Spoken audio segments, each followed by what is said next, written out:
नमस्कार दोस्तों, आप सभी का स्वागत है। दोस्तों, हिंदू धर्म में पितृपक्ष का बहुत अधिक महत्व होता है। पितृपक्ष के दौरान हमारे पूर्वज पितृलोक से धरती पर हमें मिलने के लिए आते हैं। हमारे द्वारा उनके लिए किए जाने वाले श्राद्ध तथा तर्पण, पिंड दान आदि कार्यों से वे संतुष्ट होकर हमें आशीर्वाद प्रदान करते हैं। प्रतिवर्ष पितृपक्ष भाद्रपद मास के शुक्ल पक्ष की पूर्णिमा तिथि से प्रारंभ होते हैं और आश्विन मास की अमावस्या को उनकी समाप्ति होती है। इसे सर्वपितृ अमावस्या भी कहा जाता है। पितृपक्ष के दिनों में मनुष्य को पितरों की संतुष्टि के लिए श्राद्ध कर्म तथा दान धर्म करने चाहिए। श्री कृष्ण कहते हैं, जिस मनुष्य को उसके पितरों का आशीर्वाद प्राप्त होता है उसके कुल का गौरव सदैव ही बढ़ता है। ऐसा मनुष्य कभी दरिद्री नहीं रहता है। इस साल पितृपक्ष 29 सितंबर दिन शुक्रवार के दिन प्रारंभ हो रहा है और 14 अक्टूबर के दिन पितृपक्ष का समापन होगा।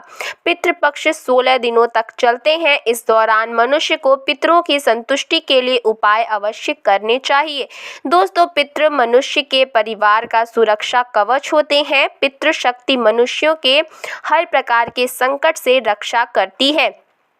यदि घर में पितृशक्ति का वास हो तो घर में किसी भी प्रकार की दुष्ट आत्मा तथा नकारात्मक शक्तियां प्रवेश नहीं करती हैं। इसीलिए हमें पितृपक्ष में कुछ ऐसे कार्य करने चाहिए जिससे हमारे घर में पितृशक्ति का वास हो। पितरों को प्रसन्न करने के लिए गरुड़ पुराण में भगवान श्री कृष्ण ने बहुत ही महत्वपूर्ण उपाय बताए हैं।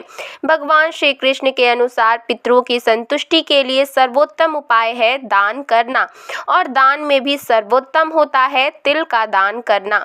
जो भी मनुष्य पितृपक्ष में पितरों के लिए तिल का दान करता है उसके सभी पापों एवं दुखों का नाश हो जाता है। इसके अलावा आप पितृपक्ष में अपने पितरों की संतुष्टि के लिए वस्त्र आदि का दान अवश्य करें। यदि गाय का दान किया जाए तो कई गुना अधिक फलों की प्राप्ति होती है। दोस्तों, हिंदू संस्कृति में गाय को एक अत्यंत महत्वपूर्ण और पवित्र प्राणी माना गया है। हमारे शास्त्रों में गाय को माता कहकर संबोधित किया जाता है।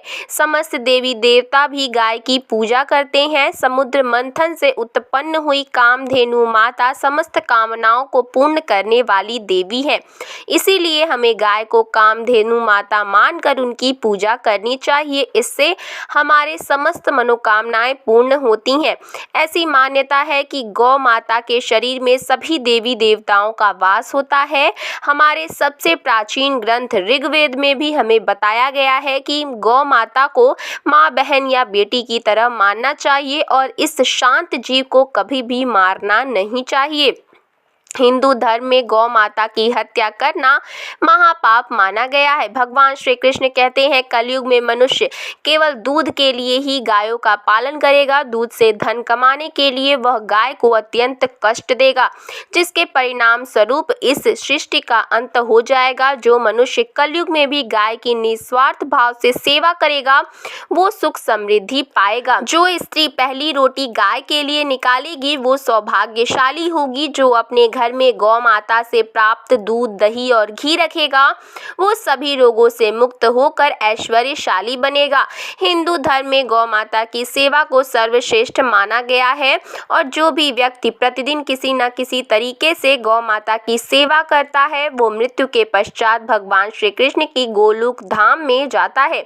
गांव हो या शहर, जिनकी इच्छा हो वो लोग अपने तरीके से गौ माता की सेवा कर ही लेते हैं।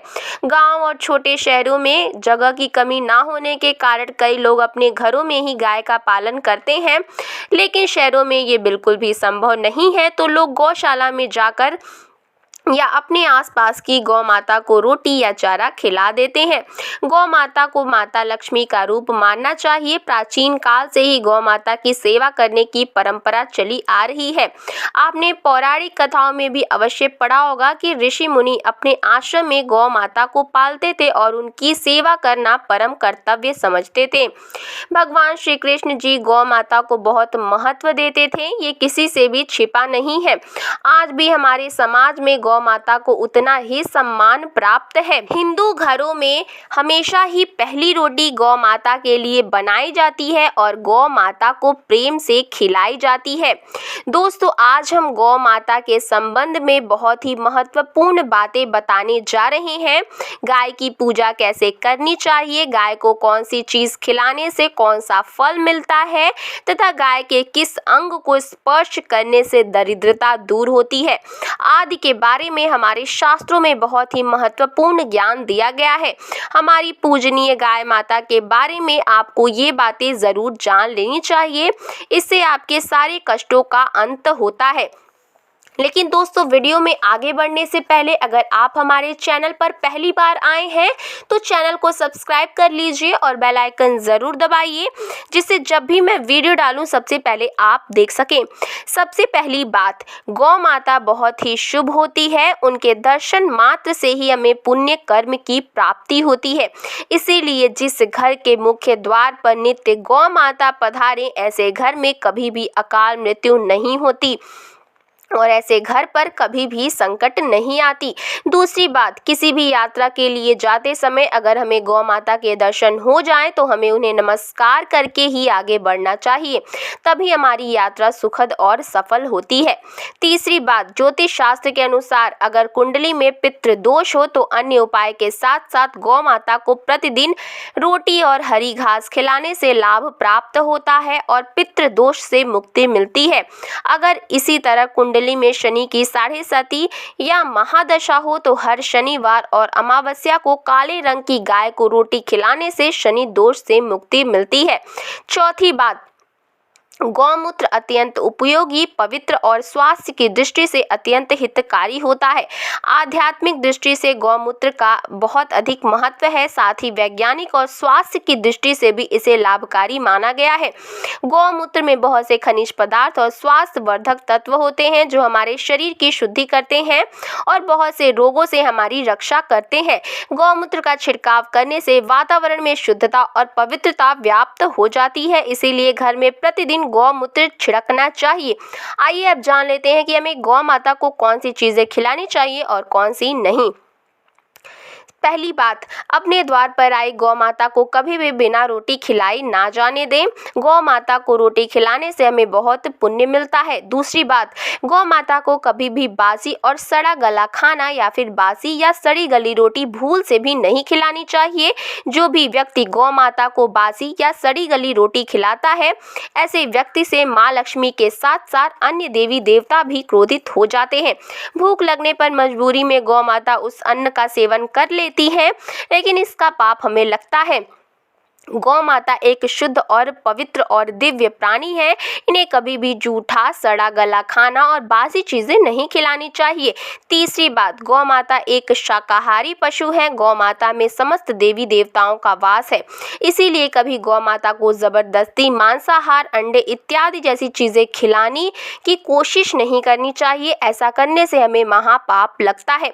चौथी बात, अगर कुंडली में दोष है जिसके कारण हमें लगातार परेशानियों का सामना करना पड़ रहा है तो गौ माता को रोटी खिलाते समय सफेद मक्खन या घी लगाकर गौ माता को खिला दे, तो इस प्रकार से हमें गौ माता की सेवा करनी चाहिए। दोस्तों, अगर पितृ दोष दूर करना चाहते हैं तो गौ माता को अमावस्या के दिन रोटी और गुड़ और चावल अवश्य खिलाएं, फायदेमंद रहता है। इससे सभी पितृ दोष समाप्त हो जाते हैं। साथ ही गौ माता की पूजा से नव ग्रहों की शांति हो जाती है। अगर बच्चे कहने नहीं मानते तो उनका स्वास्थ्य क्रोधी है और बात बात पर गुस्सा हो जाते हैं, तो किसी भी दिन द्वार पर आई गौ माता को उनके हाथ से लगा हुआ भोजन अवश्य खिलाइए। गौ माता की पीठ पर एक उभरा हुआ कुबड़ होता है, उस कुबड़ में सूर्य केतु नाड़ी होती है। रोजाना सुबह गौ माता की इस कुबड़ पर हाथ फेरने से सभी मनोकामनाएं पूर्ण हो जाती हैं। तो दोस्तों, आज के लिए बस इतना ही। आपको वीडियो कैसा लगा और ये जानकारी कैसी लगी हमें कमेंट बॉक्स में जरूर बताएं। साथ ही साथ चैनल को जरूर सब्सक्राइब करें। धन्यवाद।